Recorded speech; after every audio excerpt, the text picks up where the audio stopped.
All right, gentlemen. When you go into your folder, you'll see a plastic sleeve with a multiplication fact chart. If you take that multiplication fact chart out and turn it over, you will see a properties of exponents cheat sheet. So our goal today is to remember the properties that we talked about over the summer so we can use them this week with scientific notation. So the first thing I want you to do is put your name on the top. Then we're going to fill in the first three columns, and I'm going to show you how to do the fourth column. But if the first three columns are enough for you right now, this is kind of high school level. So fill it out if you like, but don't get worried if you don't understand. This is not on the test, but these three columns would be. All right. So let's start with the multiplication property of exponents. So if I have something like 3 to the third times 3 to the fifth, we have to remember exponent means how many times we have the base. All right. A quick reminder, 3 to the fifth, this is the base, the number we multiply, and this is the exponent. So write that down up there as a little reminder. So 3 to the third is really 3 times 3 times 3 times 3 to the fifth is really 3 times 3 times 3 times 3 times 3. So I can just say I have 1, 2, 3, 4, 5, 6, 7, 8 factors of 3. So the base stays 3 and the exponent becomes 8. Now, the way to show this in general is if the bases are the same, we can add the exponents.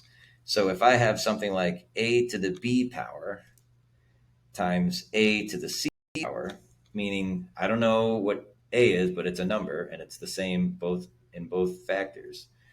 And whatever the exponents are, I can add them. So I could simplify this down to the a to the b plus c.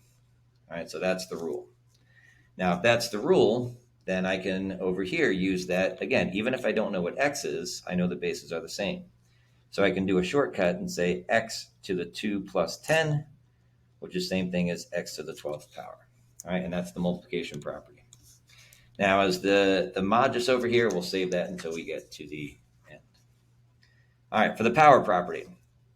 Well, here I have a power to a power. Now, a quick reminder, if this is the base and this is the exponent, the whole a power. All right, so here we have a power to an exponent, or a power to a power.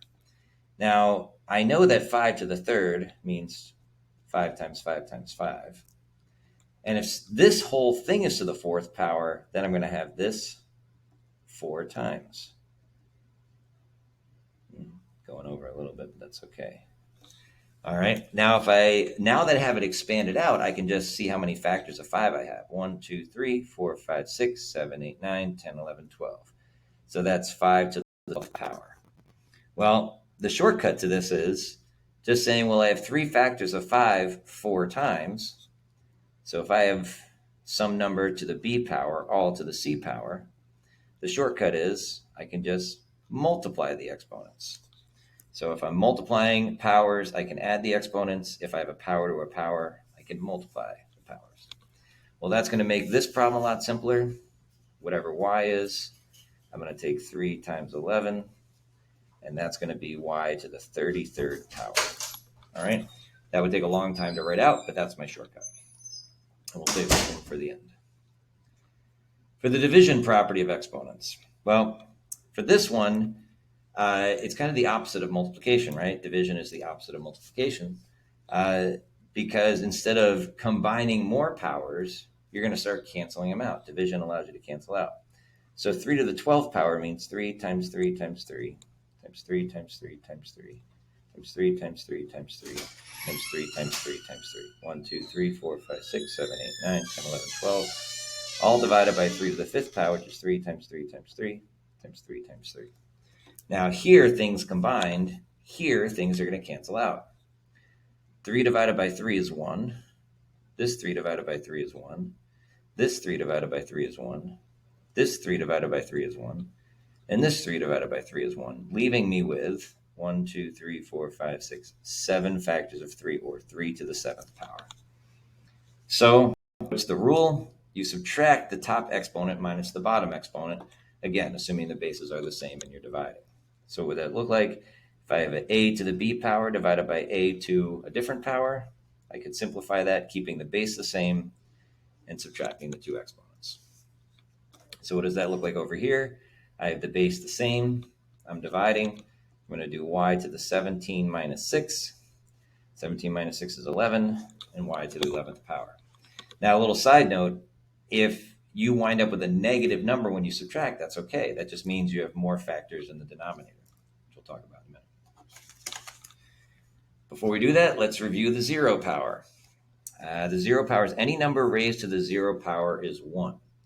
And the reason for that is because if this is the base and this is how many factors of that base we have, it means we have no factors. It means, another way of saying that is everything canceled out.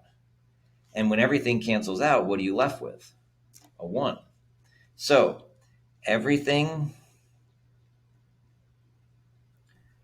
canceled out, and you are left with 1. Therefore, 100 to the 0 power is 1. So if I have an a to the 0 power, no matter what a is, if it's to the 0 power, it's just going to be 1. Not a to the first, not this, just literally 1. So what does that look like with variables? Well, you'll notice, even though there's two variables, they're both in the parentheses and the whole thing is raised to the 0 power. Well, if it's raised to the 0 power, it's 1.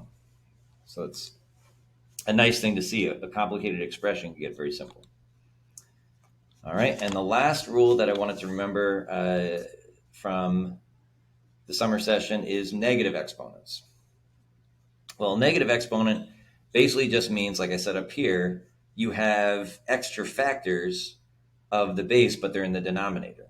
So, for example, if I had 3 to the 5th divided by 3 to the 8th, if I subtract those, I would get 3 to the negative 3rd.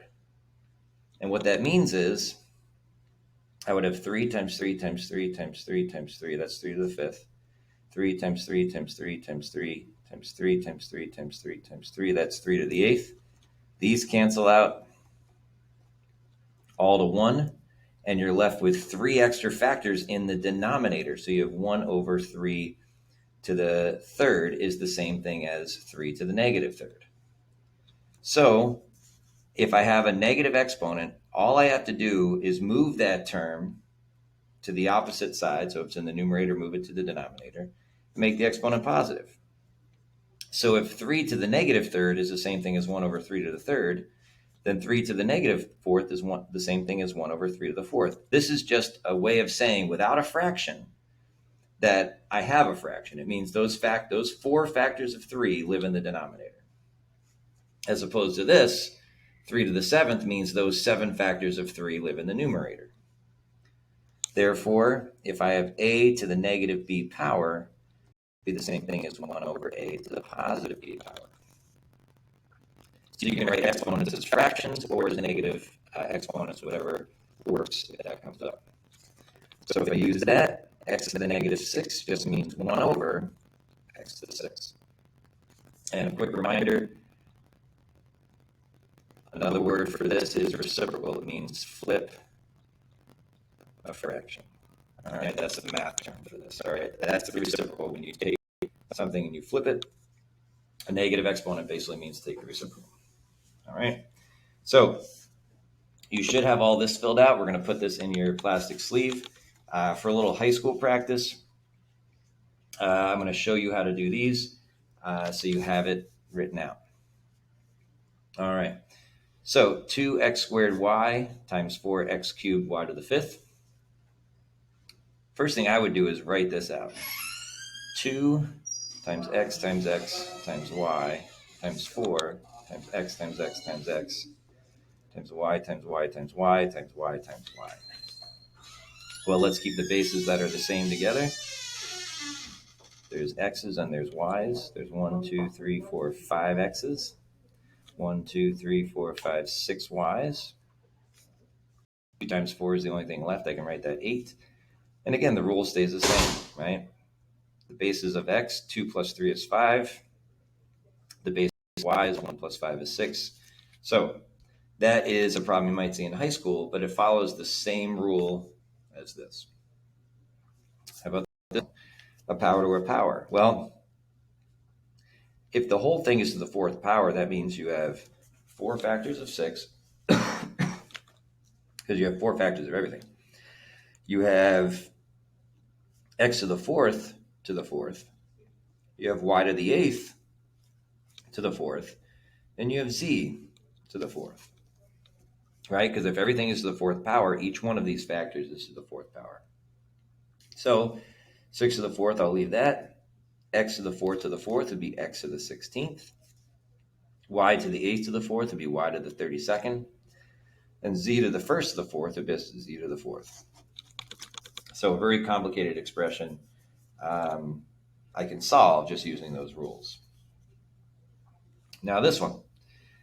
The 3 and the 9 I'll leave, but I can do x to the 10 minus 4 because I'm dividing and the bases are the same. So this is just 3 over 9 times x to the 6th. Now, if you remember your simplifying fractions from earlier in your math career, you realize this could simplify down to this, and you have 1 times x to the 6th over 3. All right.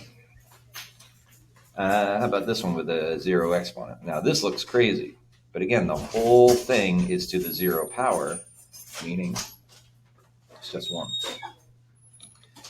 Now, this one's a little different.